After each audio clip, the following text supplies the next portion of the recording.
Welcome.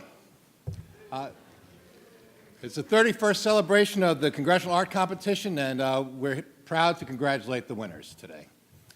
You've discovered Washington weather.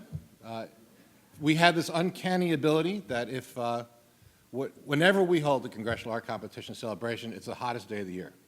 So in the future, if you're planning weddings or picnics, check to see when the Congressional Art Competition is going to be, and don't hold it that day. It'll be about 98 degrees. My name is Mark Strand, and I am the president of the Congressional Institute. The Congressional Institute is proud to once again sponsor the Congressional Art Competition, and this is our 9th year that we've been involved in this important celebration. From the very beginning of the Republic, our leaders have understood the importance of the arts. George Washington himself wrote that to encourage literature and the arts is a duty which every good citizen owes his country. Over 2 centuries later, you, the winners of the 2012 Congressional Art Competition, take your place among the thousands of good citizens who have enriched our country and our national life with your art. We could not be happier to recognize your talents and your contributions to American culture. It's important to put in perspective how great an honor your country is bestowing on you by having your pictures hang in the halls of the Capitol. Even each state is limited to only 2 statues that they're allowed to place in the Capitol building, and every other major painting and work of art can only be hung after it's approved by an act of Congress. So this is not an honor to be taken lightly. And besides the millions of visitors who will actually physically see your artwork hanging in the Capitol, the House of Representatives also will run an online gallery of your paintings on the www.house.gov, the House of Representatives website, which is visited by over 10 million people every year. And you'll be right on the front page. So people throughout the entire world will have the opportunity to see your art. I do want to thank the people who make this exhibit of your artwork possible. The curator of the Capitol, Dr. Barbara Wolonin, and her staff have the monumental task of caring for and hanging the artwork.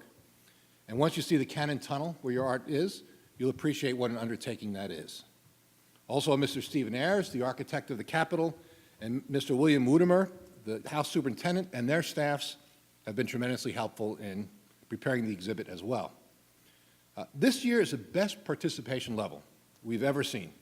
Of the 441 House offices, 407 have participated and are represented here today. In fact, we've gotten so big that we have to divide this up into 2 different receptions because the participation is so great now, and we're happy to do so.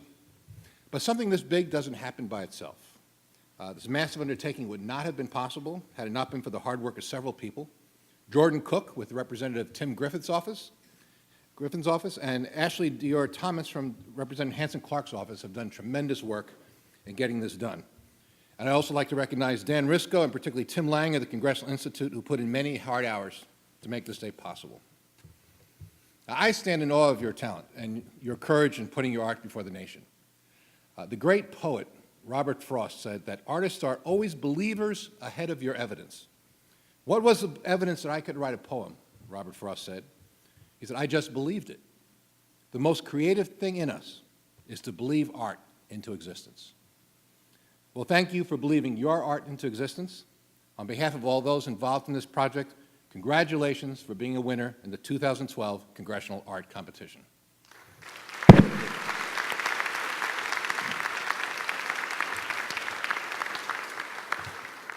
Now it's my pleasure to introduce one of the other sponsors of the Congressional Art Competition, Southwest Airlines, as you know, many of you know, helped get a lot of people get to the art competition. They're one of the best sponsors of this program, and every year they make a huge investment in it. Monica Del Rio is a specialist of community affairs and grassroots department of Southwest Airlines.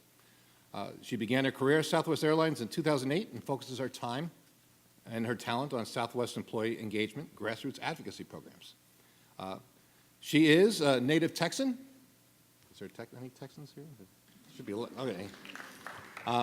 And she has also worked for both members of the House of Representatives on the state and federal level. She had a Bachelor of Arts degree at Texas Tech University, and she and her husband live in Dallas, but usually she can be found on a Southwest airplane going back and forth between 2 of her favorite cities. It's my pleasure to introduce Monica Del Rio.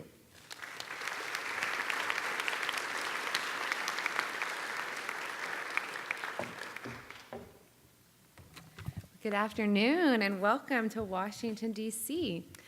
On behalf of Southwest Airlines, I would like to personally congratulate all of you on your incredible artistic achievement. And we definitely celebrate with you in this accomplishment of your artwork that will be admired by thousands of daily visitors as it is hanging in our nation's capital.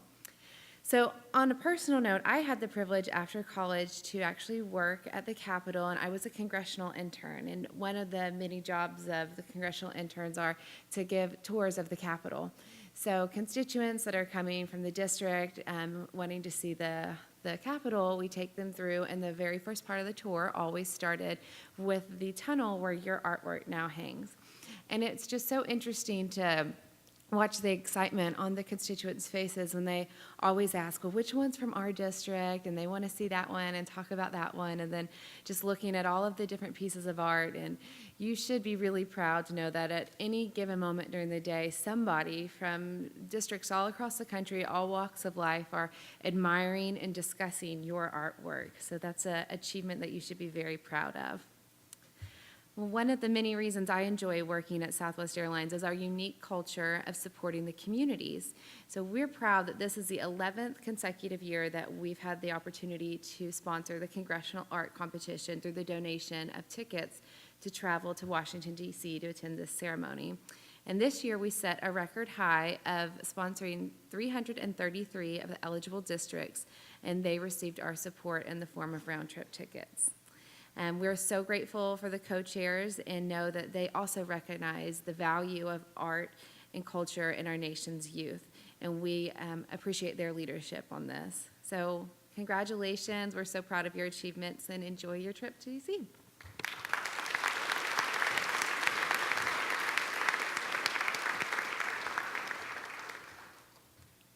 One little known facts about Washington, D.C. is that it's built on a swamp, which is, you may have noticed the humidity. The British actually pay their diplomats tropical pay to work in Washington, D.C. So it's not you, it's the weather. Okay. Our next guest is Cecilia Marshall. She was born and raised in Northern Virginia, which, if any of you are from this area, that's very rare. There are very few people who are actually from Washington, D.C. Everyone's from somewhere else. She attended Thomas Jefferson High School for Science and Technology and received the Bachelor of Fine Arts degree in photography from Savannah College of Art and Design. After graduating with honors from SCAD, Marshall moved to New York City and worked as an art producer at advertising agencies, most notably the advertising agency BBDO New York. Cecilia now is the Director of Regional Recruitment. Okay, now I'm going to say this. Regional recruitment means the person who hands out scholarships, art scholarships.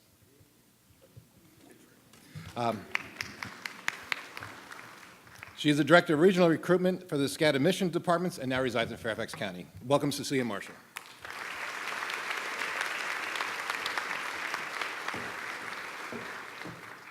All right, good afternoon, and thanks for that wonderful introduction. Like you said, I'm Cecilia Marshall, and I'm pleased to be here representing the Savannah College of Art and Design today. And a big thank you to the Congressional Institute and to our co-chairs this year for sponsoring the event. And I want to say congratulations to each of you on your accomplishment in your district. The Savannah College of Art and Design is pleased to recognize your District First Place Award with an artistic scholarship of $3,000 per year if admitted to the college. We also have additional academic scholarships that are merit-based and additional artistic scholarships available. For those that are not familiar with SCAD, we're a private, nonprofit accredited institution, and we confer master's and bachelor's degrees. We have a couple different locations. We were founded in Savannah, Georgia, but we also have a location in Atlanta, Georgia, Lacoste, France, Hong Kong, which I just returned from, which is actually hotter than it is today here, and online through SCAD Learning. And we also, in terms of our student population, we're at about 11,000 students now. But just wanted to say thank you. My card's out front. If you have any questions about the scholarship, congratulations, and have a great rest of your day.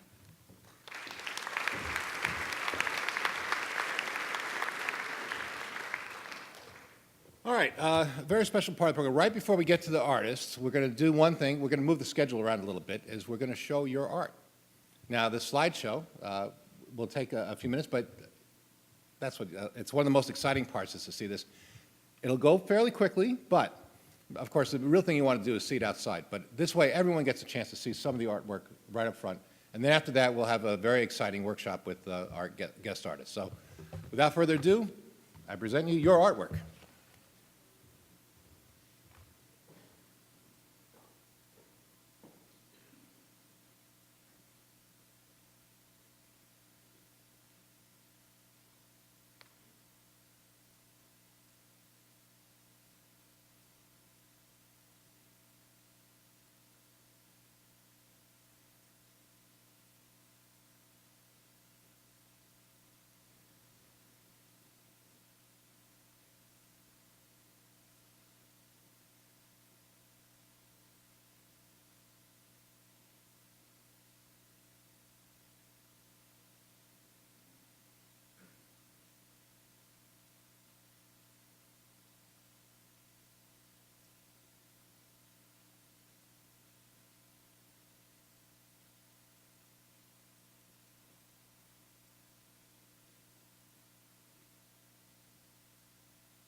Well, you all deserve another round of applause. That's incredible talent.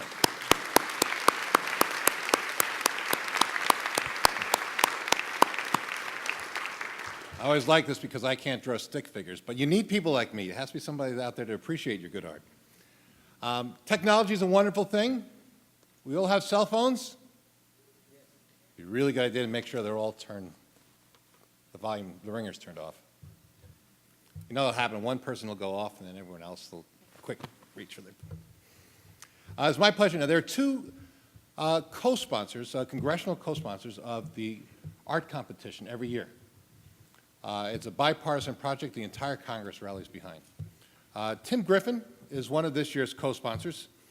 He was elected to Arkansas's 2nd Congressional District in 2010. He's part of the largest freshman class we've had here in a long time. He's the youngest son of a minister and teacher.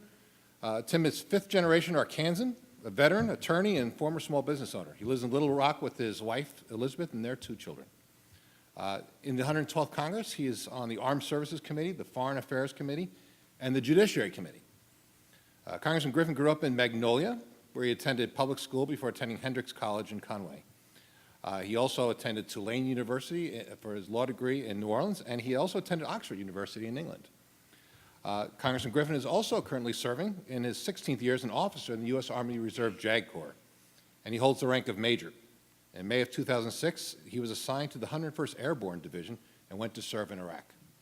Congressman served on the board of the Florence Crittenden Home for Unwed Mothers and the Big Brothers and Big Sisters of Central Arkansas. And it's my pleasure to introduce to you one of the congressional co-sponsors of this year's art competition.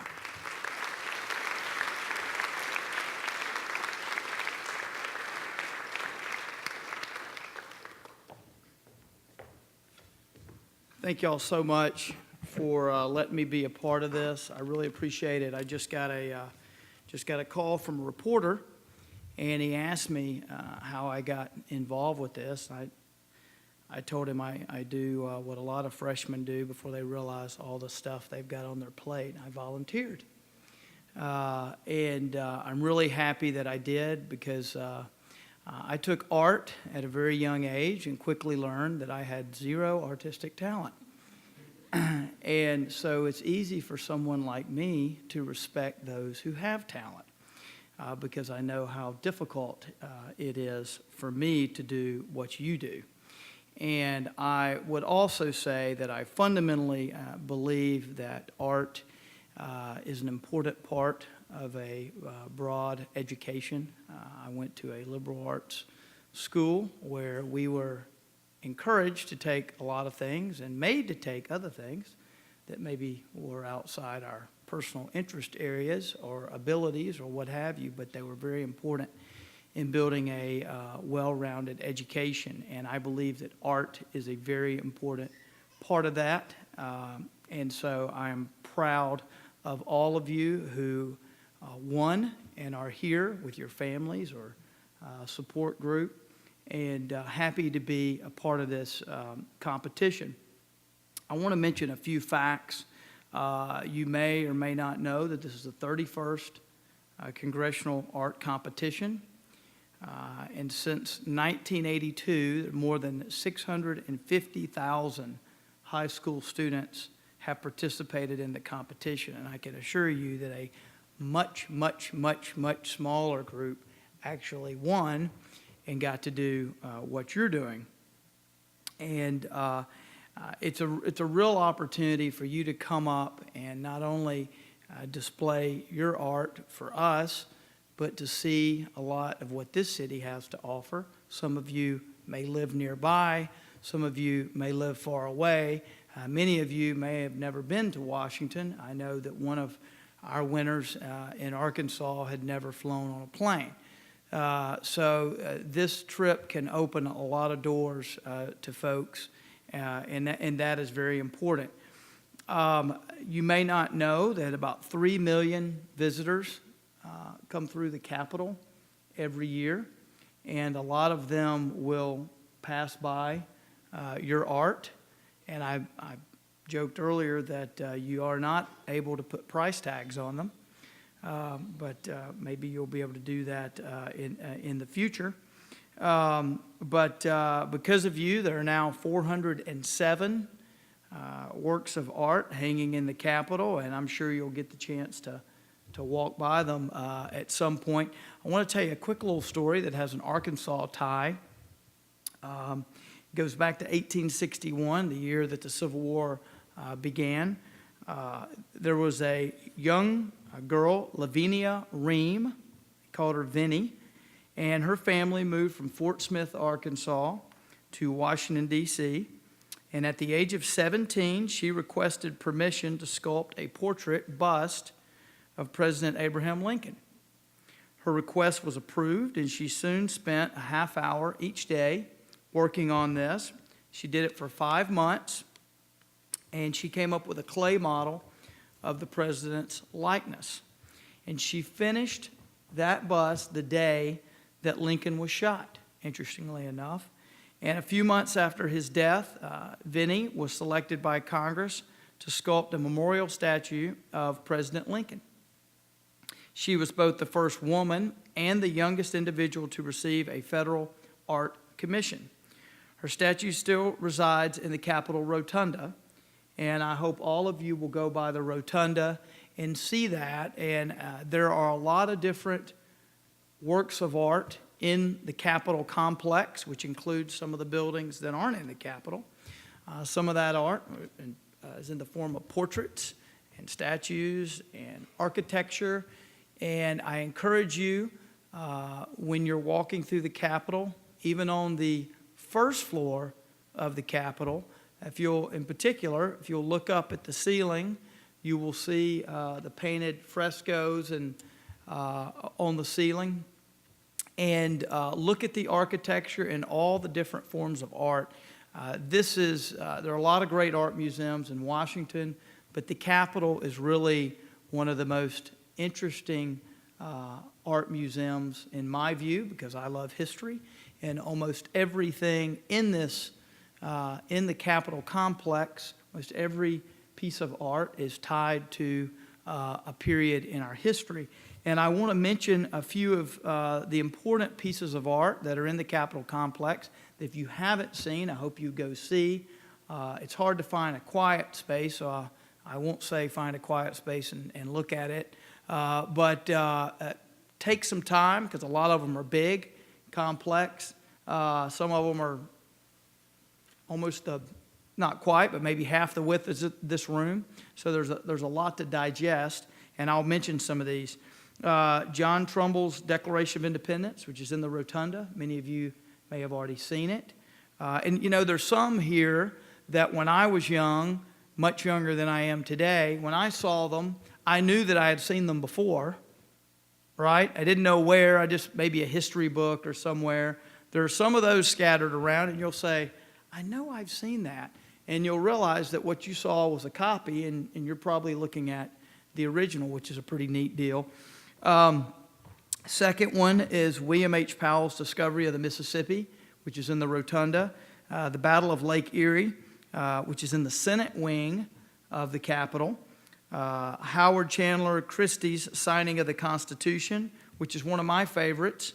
You can pick out the founders that you recognize. That's on the House wing. And Emmanuel Lutz's painting of Westward Expansion, which is also in the House wing. So I hope you'll take some time while you're here to walk around. I think you can walk around pretty freely. And if not, if there's something you want to see that looks like it's off limits, we'll ask somebody, and my staff or someone else's staff, and we'll be glad to do whatever we can to show you your Capitol.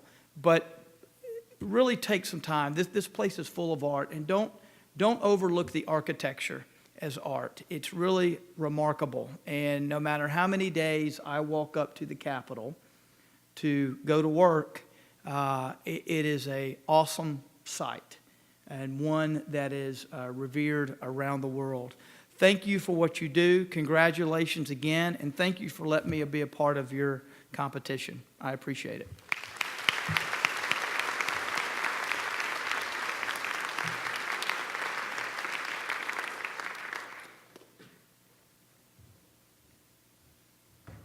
All right, now it's my pleasure to introduce our next guest as part of a workshop that we make available for the winners of the art competition. I think you're going to be very excited by this.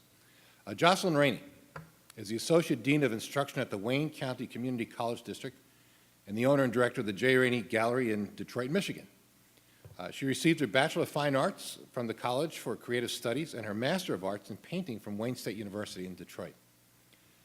She is a national and international exhibiting artist and curator who has extensive experience as an art instructor and has taught at the College for Creative Studies, Loyola Jesuit High School, and the Wayne County Community College District. Ms. Rainey is also a founder of Finding Mona Lisa, Urban Students Become Global Scholars, a study and travel youth group that globalizes students from Detroit high schools by taking them to foreign countries to experience art and culture.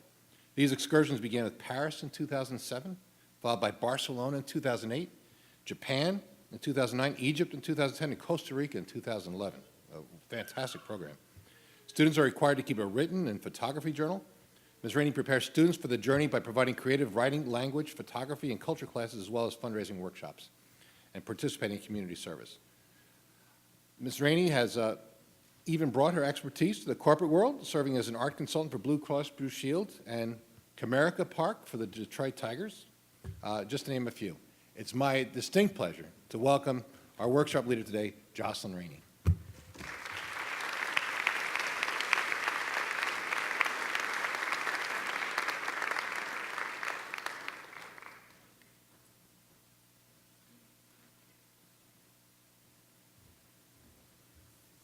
Let me get my technology together here.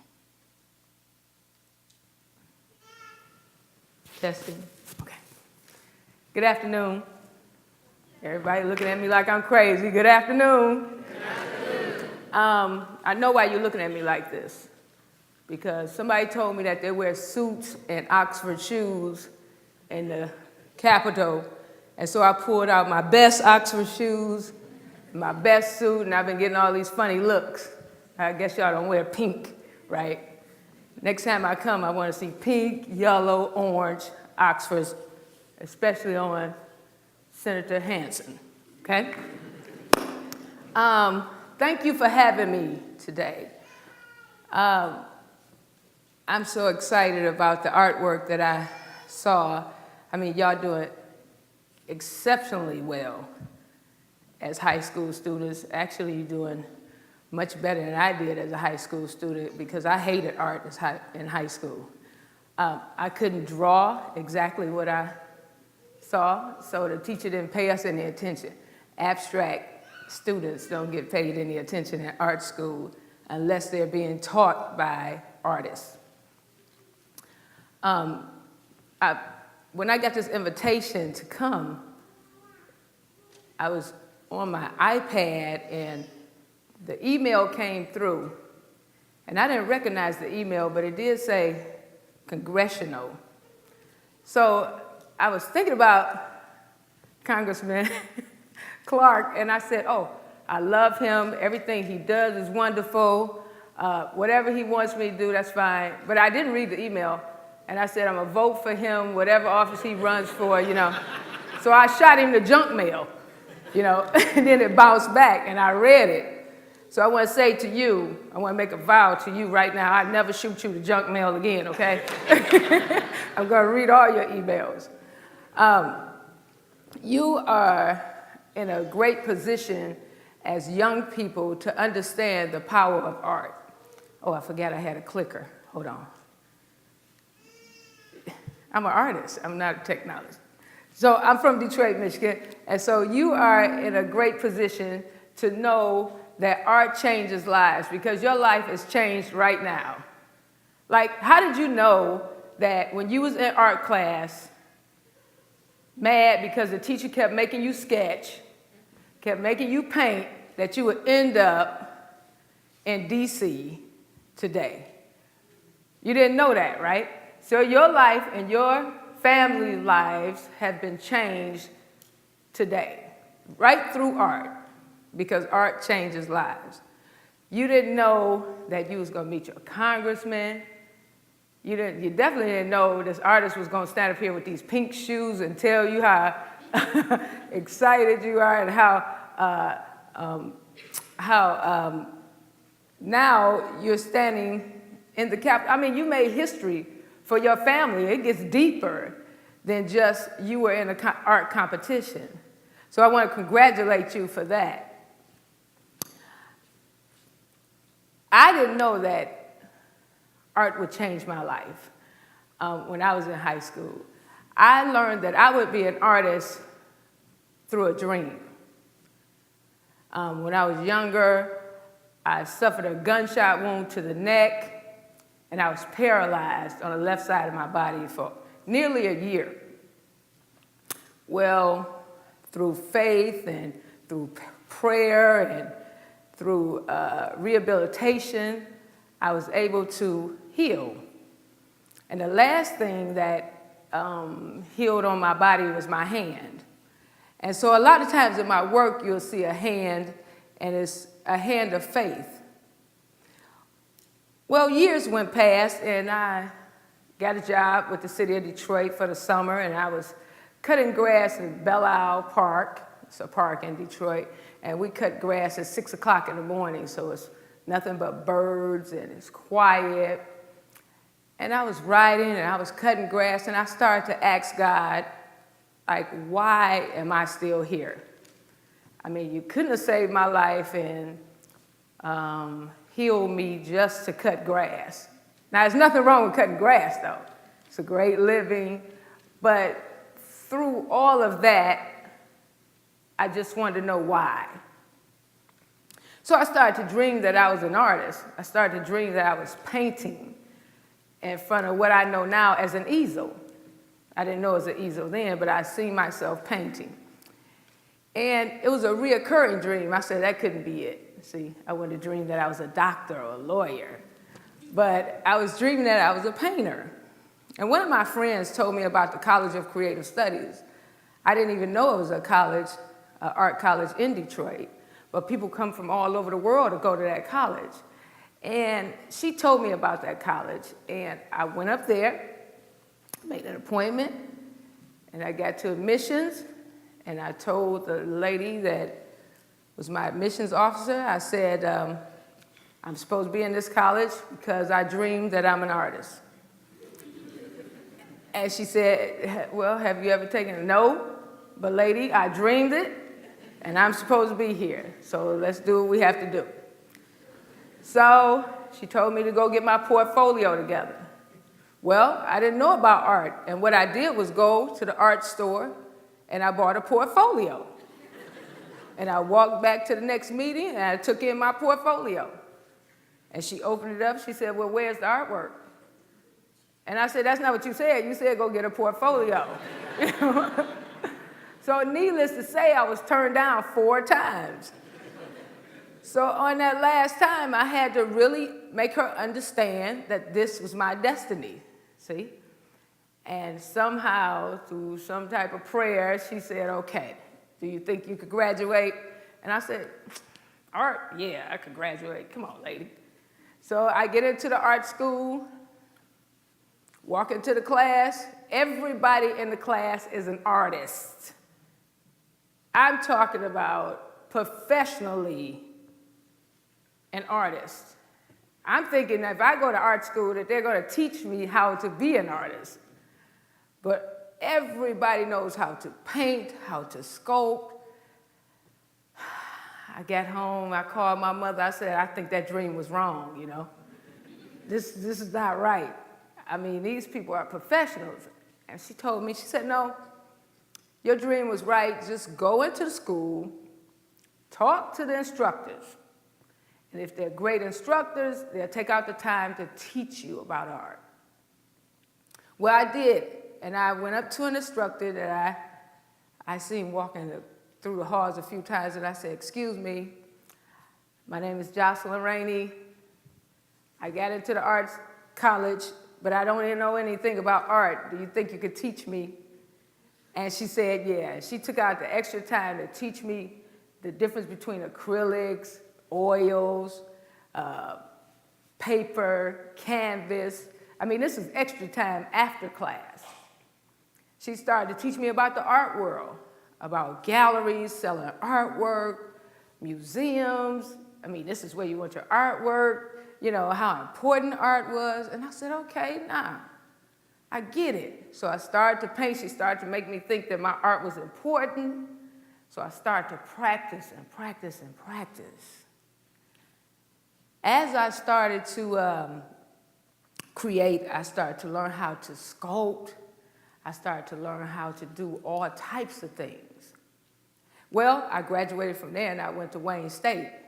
And so in my last year at Wayne State, I said, Lord, I need some money. So it was a school that was opening up, and they said they wanted an art teacher. Well, they were already open, but they were opening up an art department, and they wanted somebody to build their art department. And so I never taught school, but I mean, how bad could it be? I went to school, so I took the job. Not knowing that it was all boys alternative school. Football players, basketball players, track stars. And I want to go in there and teach them that art is going to change their lives, you know. We get into classes, they didn't want that. They was like, we don't want any art, we don't want to go on any trips, we don't want to listen to music, forget it. I said, no, you're going to listen to music, you're going to go on trips, and you're going to create artwork. We fought and fought and fought, and after the first semester, I had to go to the administration, change the rules in the school. Every class has to be important. They have to pass my art class to graduate, or I can't do this because art is too important. I can't be a throwaway class. I can't be a babysitter for these big old guys that don't want to do anything. So they changed the policy. They had to create art. They had to pass my class to graduate. Well, they did that. They created artwork. They did Monets. They did Picassos because they never painted. So I read this thing that said if they duplicate the masters, they will learn how to paint. So they did that, and we had an art show down at downtown Detroit. They were in a newspaper, and I mean, they still, to this day, didn't understand, and that was 1998, didn't understand what happened to them through the arts. Well, after a few years of teaching, the tragedy of 9/11 hit, and the call from the government was for all the teachers to help their students to, you know, be able to like deal with the emotions that we were going through as a country. And so I said, okay, let me see what I could do with my students. What we did was we traced all the hands of the student body. The student body was 168 students, but it was alternative. It seemed like 1,000 students. We traced every hand of the teachers, the parents, and we created this flag. This flag was 9.5 by 11 feet. All the hands were connected to hold together. They used, on the back, they wrote messages and everything, and that flag is in the Children's Museum in Detroit, Michigan. After that, some years, you know, after me being an artist, making artwork, you know, teaching, I kind of got tired of teaching the same thing over and over. The Mona Lisa, Picasso, you know, Monets, Jacob Lawrence's. I mean, one day I just wondered, would my students ever see this artwork in person? Would they ever deal with the culture or embrace the culture or ever know about the culture that this artwork lives? And I said, maybe they won't, but maybe they will, but I'm gonna try to make that happen now. what I did was I started to think about how can I get them to see the Mona Lisa. Well, I went in one day and it was my 11th grade class. They were kind of like a bad class for the school. But I went in and I asked them, did they want to go with me to find the Mona Lisa? And they said, yeah. I said, well, this is going to be a big field trip. And they said, anything to get out of school, you know. So I said, okay. And they had the nerve to ask me, where was the Mona Lisa? So you know they wasn't listening to me all these years. So I said, the Mona Lisa is in Paris. And he said, we going to Paris? I said, yeah, let's go to Paris. So through community effort and selling a pizza here or there, selling artwork, we started to gather money to go see the Mona Lisa. Everybody gave money. From my mailman gave me $25 and told me to buy some film. I said, you do know it's digital cameras, right? He said, well, buy whatever, buy digital, I don't care. But so everybody chipped in, and I had to make the students understand that anything that somebody gives you is powerful because they want to see you succeed. They want to see you go on this trip. So in 2007, we went to, before we went on the trips, we had to have a curriculum, because if you don't, everything is just crazy. So we had creative writing classes. We had teachers volunteer time to teach them how to write in their journal. We didn't want to take anything for granted. We had photography classes. We had Finding Mona Lisa, which are culture classes that are geared to whatever area we're going to. We had fundraising. We wrote letters for them to get to their families, for them to get to their churches. And they also had to do community service. So in 2007, we went to find the Mona Lisa, me and these guys. We flew all the way to Paris to find the Mona Lisa in the Louvre. We got to the Louvre. They did not believe it was the Mona Lisa because it was too small. I said, do you actually think that we flew all this way to see a fake Mona Lisa? They said that can't be it, because Mona Lisa has to be bigger than that because it's bigger than life. I mean, really, if you don't know anything about art, you know the Mona Lisa. It's on you can find it on toothbrushes, on napkins, everywhere. But they didn't believe it was the Mona Lisa. So I had these boys, these are some of my students. We went to the Eiffel Tower. Well, these are some of the toughest kids in Detroit. Now, we get to the Eiffel Tower, they're scared and sweating because they don't want to go up in the Eiffel Tower, okay? But I encouraged them to do so because, you know, you get to talk about that for the rest of your life. And I mean, what's the sense of being there? So in 2008, these are some more students that I took. We went to Spain, and we listened to Spanish guitar. We sat on the rooftop of a Gaudi. We went to Picasso Museum. And they even did flamingo dancing. Their favorite part of this was we walked through a neighborhood and found some guys playing basketball. And they said, please let us play. And I said, you know what? This is when things get global. I'm going to let you play, but you are representing the United States of America. And if you lose, I'm going to leave you right here. So we did that, and let me tell you, these students always think that the reason why they're going on these trips is to make their Facebook look better, okay? Then we went to Tokyo. I go and get a couple students there, but for me, it doesn't matter if it's 1, if it's 20, as long as I get them to go to see some other things. We embrace the peace of Japan and the landscape of Japan. We seen Tech Town was their thing, you know, all this technology. And so the bullet train, they didn't understand how fast the bullet train was going until another bullet train came past and they jumping all in my lap.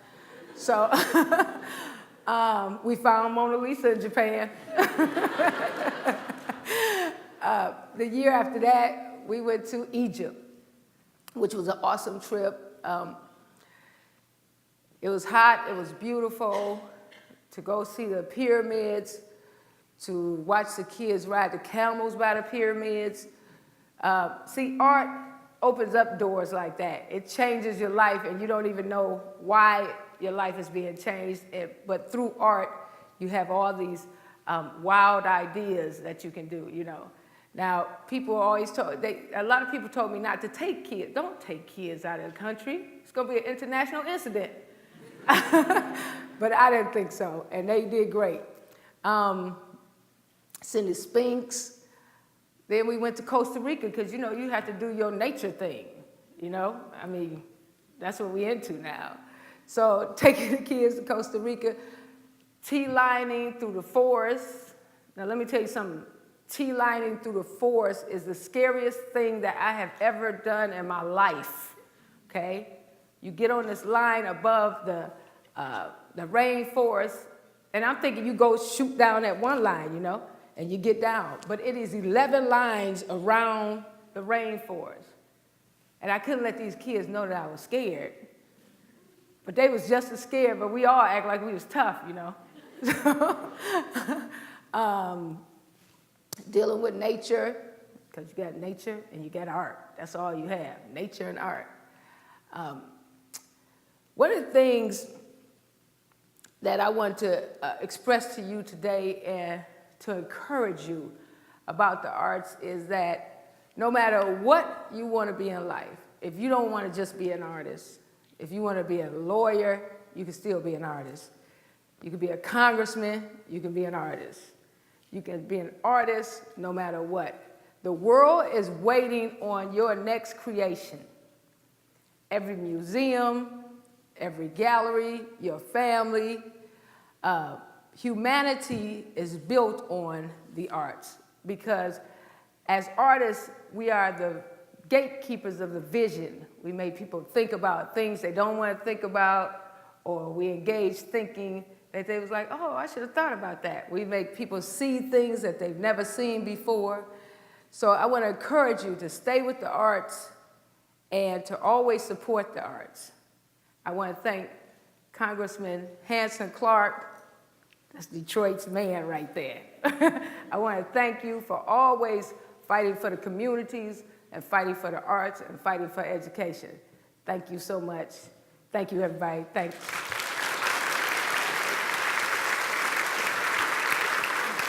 Yeah.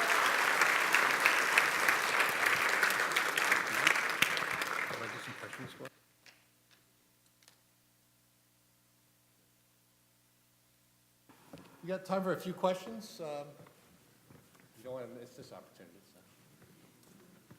Somebody got to ask me a question. I didn't fly all the way from Detroit for nothing. All right. Hi, I'm from Bristol, Virginia, the far southwest corner of Virginia, and I'm our school board there here today. Do you ever come and do in-service professional development in the school system? Oh, yeah, I do. I'll give you my card afterwards. Yeah. Thank you. Thank you. Yes? Do you have a trip planned for this year? Well, this year, we didn't go on a trip because I had some health issues I had to deal with.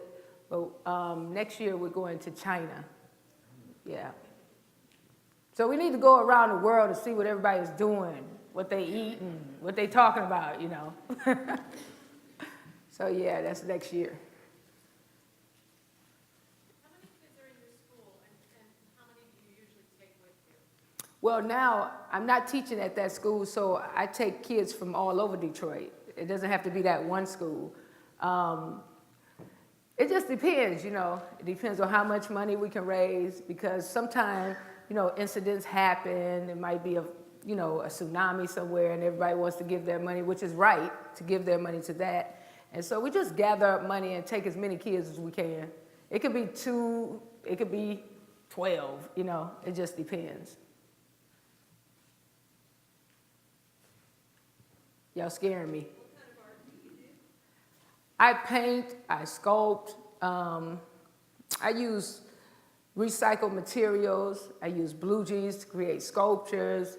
I use whatever, you know. That's the thing about art.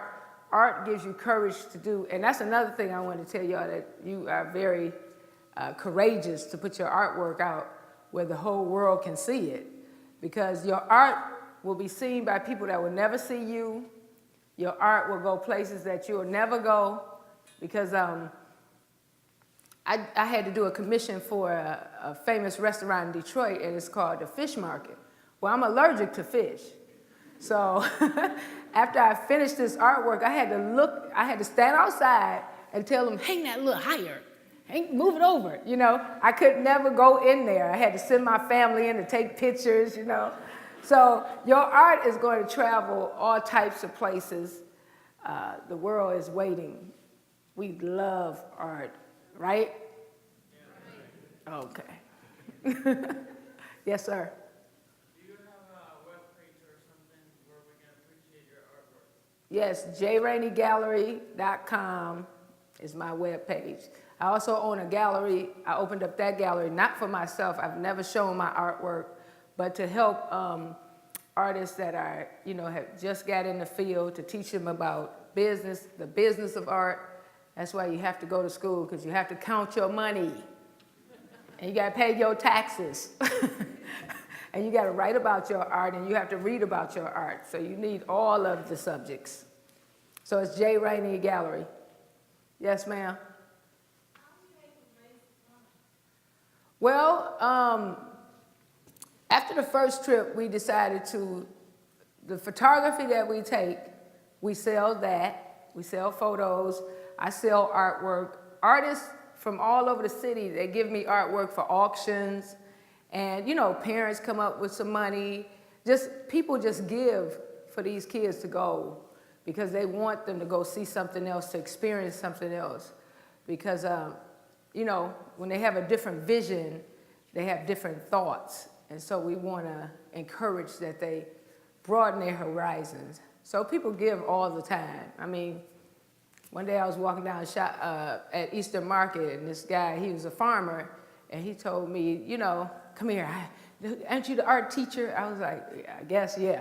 And he said, you take those kids on these trips, here, take this $30. I was like, thank you. But you know, $30, they add up.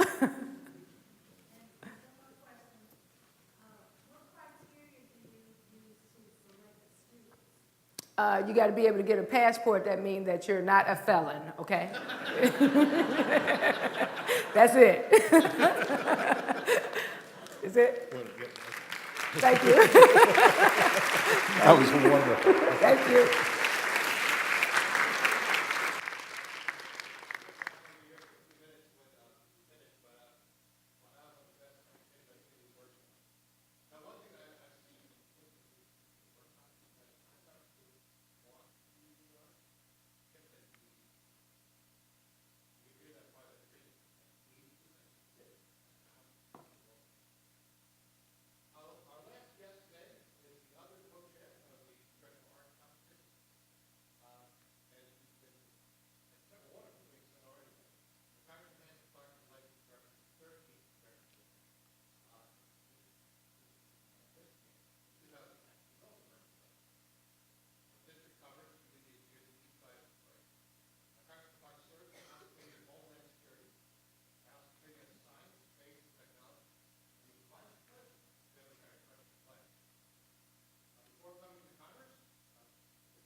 Born and raised in the 13th Congressional District, Congressman Clarke spent most of his life on the Lower East Side of Detroit. As the son of an African-American mother and Indian father, he was exposed to diverse experiences and ways of thinking. His mother, Thelma Clarke, was a school crossing guard, and his father, Mosafa Ali Hashim, was a UAW member who worked in the Fort Township. The Congressman's mother raised him as a single parent after his father died when he was only 8 years old. Recognizing that her son had a gift for the arts, Hansen Clarke secured private lessons for him at the Detroit Institute of Arts. Based on his artistic talent, Hansen received a scholarship from Cornell University, where he graduated with a degree in fine arts. For some reason, he later got a law degree from Georgetown University. But he is obviously a person who deeply believes in the arts, and it's my deep pleasure to introduce you, Congressman Hansen Clarke.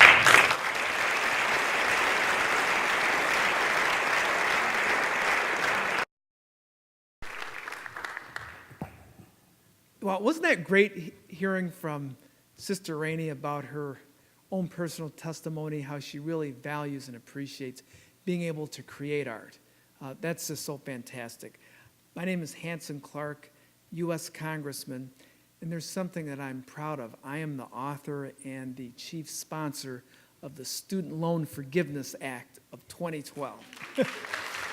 Thanks, everybody. And yes, when it's enacted into law, it'll help forgive student loans after you pay on them according to your income. Now, I'm a freshman in this body of Congress, which is really governed by those who are in seniority. The way that I was able to draft legislation like this that would really provide comprehensive relief to not only the borrowers, the students that go to school who borrow loans, but also to the parents who have to borrow money, is that I used my education, not the law degree. That's the problem. There are too many lawyers here in Congress. But I used my arts education. As a matter of fact, my degree is in painting. I have a Bachelor of Fine Arts in painting.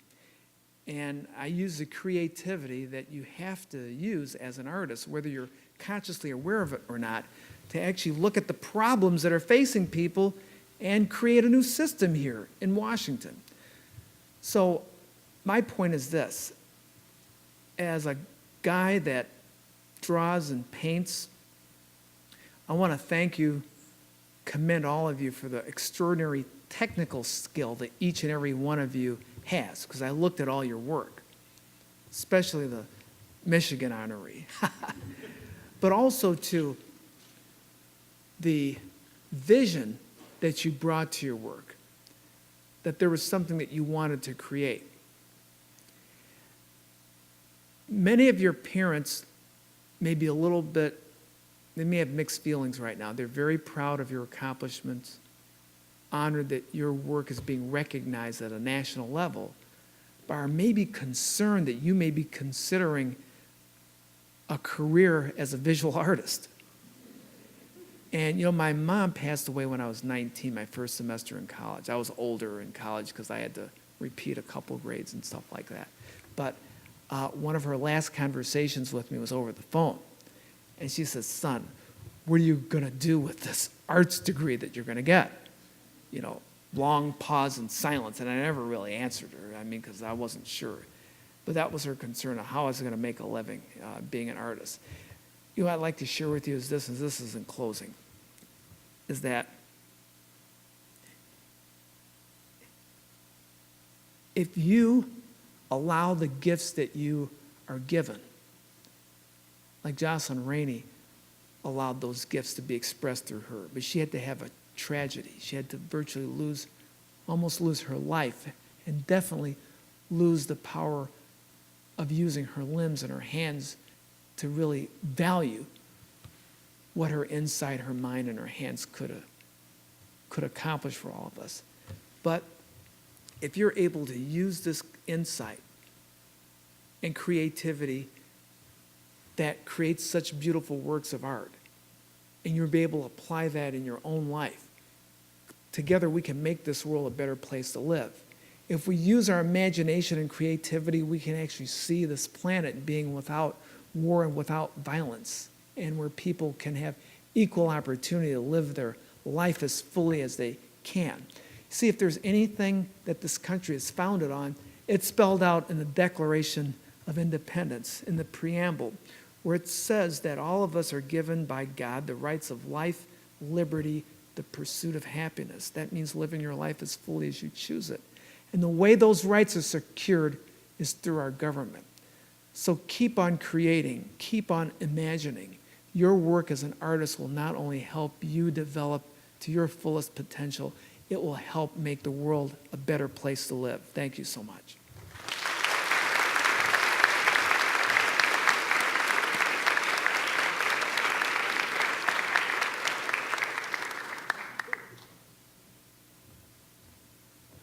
Well, thank you for allowing us to be part of your artistic creativity. It's been our pleasure. We hope you enjoy the rest of your trip here in Washington. And once again, congratulations to all of you winners.